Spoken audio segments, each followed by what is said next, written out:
အားလုံးပဲမင်္ဂလာပါပါမစ်ကေရီယာ channel မှာကြိုဆိုပါရစေဒီနေ့မှာတော့ကျင်းစာတင်အိမ်ဆိုတဲ့တရေဆက်လန်တိုလေးတစ်ပုဒ်ကိုပြောပြပေးသွားပါမယ်ဆက်လန်လေးမစသေးခင်မှာကျွန်တော်တို့ရဲ့ channel လေးကို subscribe လေးနှိပ်တော့ပေးကြပါအောင်နော်ဟုတ်ကဲ့ပါဒါဆိုရင်တော့ဆက်လန်လေးကိုစလိုက်ကြရအောင်ပါရန်ကုန်မြို့ပြင်ကရက်ွက်ဟောင်းလေးတစ်ခုမှာတစ်ပင်ကြီးတွေအုပ်ဆိုင်နေတဲ့ချမ်းဝန်းကျဲကြီးတစ်ခုရှိတယ်အဲ့ဒီချမ်းထဲမှာနှစ်ထိုက်ပင်ထောင်အင်ကြီးတစ်လုံးကခန်းနွန်းနွန်းနဲ့ရှိနေတာပေါ့အဲ့ဒီအိမ်ထဲကိုတငယ်ချင်း၃ယောက်ဖြစ်တဲ့အောင်ကြီးကျော်စောနဲ့မိမင်းတို့စမ်းတက်ချင်စောနဲ့ညဘက်ကြီးဝင်သွားခဲ့ကြတယ်အိမ်ထဲရောက်တော့ဖုံနှံ့တွေမိုးနှံ့တွေဟောင်းထွက်နေတာပဲသူတို့တက်မီလေးတွေနဲ့ဟိုဟိုတီတီရှောက်ကြည့်နေတော့မှာပဲအပေါ်ထက်ကနေလူတယောက်ပြေးလွှမ်းနေတဲ့အတန်ကြီးကိုကြားလိုက်ရတယ်မိမင်းရဲ့ပခုံးကိုတယောက်ယောက်ကအေးဆက်ဆက်လက်ကြီးနဲ့ဟလန်ပုတ်တလို့ခန်းစားလိုက်ရတယ်လှည့်ကြည့်လိုက်တော့ဘယ်သူမှမရှိပါဘူးအခန်းထဲမှာရှိတဲ့တိတကလထိုင်အဟောင်းကြီးကလူတယောက်ကထိုင်နေတယ်လို့မျိုးလိုလှုပ်ရှားနေတာကိုတွေ့လိုက်ရတယ်သူတို့၃ယောက်ကြောက်လန့်တကြားနဲ့အိမ်ပြင်ကိုထော့ပြေးဖို့လှုပ်တဲ့အချိန်မှာအိမ်ရှိတကာကြီးကဝုန်းခနဲ့အလိုပိတ်တော့ပါလေရော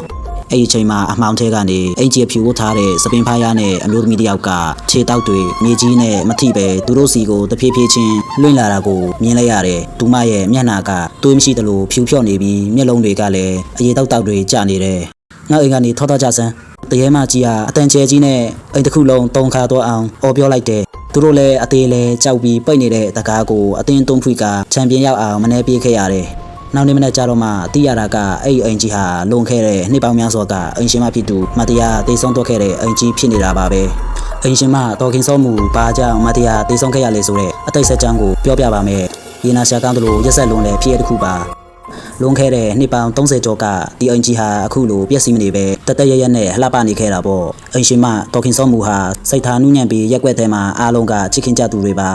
ဒါပေမဲ့သူမရဲ့ခင်ပွန်းဖြစ်သူကတော့လောင်ကစားနဲ့အရက်ကိုအလွန်ကျွံစောလန်းသူတယောက်ဖြစ်နေခဲ့တဲ့တော်ခင်စောမှုမှာမိဘရီစီကအမွေရထားတဲ့အလွန်တန်ဖိုးကြီးတဲ့ဗရမ ्या လက်စုပ်နဲ့ရွှေသေးချို့ရှိပါတယ်တညမှာတော့သူမရဲ့ခင်ပွန်းကလောင်ကစားရှုံးလာပြီးအဲ့ဒီယတနာတွေကိုအတင်းအဓမ္မတောင်းယူခဲ့ပါတယ်တော်ခင်စောမှုကသူမရဲ့တူတီတော့သမီးလေးတော့ချမ်းထားချင်တာကြောင့်အဲ့ဒီယတနာကိုလုံးဝမပေးဘဲညှင်းဆန်ခဲ့ပါတယ်အိမ်မှာပဲဒေါသအမျက်ချောင်းချောင်းထွက်နေတဲ့သူမရဲ့ခင်ပွန်းကသူမကိုတေးတဲ့အထိရရဆက်ဆက်ရိုက်နှက်နှိပ်စက်ခဲ့ပါတယ်ပြင်းထန်တဲ့တန်ရာတွေနဲ့လဲကျနေတဲ့တော်ခင်စောမှုကိုစေးရုံမပို့ပဲအိမ်ထဲမှာတင်အခန်းပိတ်ပြီးထားခဲ့တာကြောင့်သူမဟာငါပစ္စည်းတွေကိုလည်းမရစေရဘူးငါ့ကိုတတ်တဲ့လူကိုလည်းငါအိမ်မှာအေးအေးဆေးဆေးမနေစေရဘူးအဲ့ဒီလိုဆိုပြီးအညိုးတွေနဲ့အသက်ထွက်သွားရရှာတဲ့သူမတေဆုံးပြီးတဲ့နောက်မှာတော့သူမရဲ့ခင်ပွန်းဟာအိမ်ထဲကယတနာတွေကိုရှာဖွေခဲ့ပေမဲ့ဘယ်လို့မှရှာမတွေ့ခဲ့ပါဘူးနောက်ဆုံးမှာတော့သူဟာအိမ်ထဲမှာတင်ထူးဆန်းစွာနဲ့တေဆုံးသွားရပါတယ်အဲ့ဒီချိန်ကစပြီးတော်ခင်စောမှုရဲ့ဝိညာဉ်ဟာသူမရဲ့အိမ်နဲ့သူမပိုင်ဆိုင်တဲ့ပစ္စည်းတွေကိုစောက်ရှောက်ရင်းနဲ့ဘယ်သူကမှအိမ်ထဲအဝေမခံတော့ပဲခြောက်လန့်နေခဲ့တာဖြစ်ပါတယ်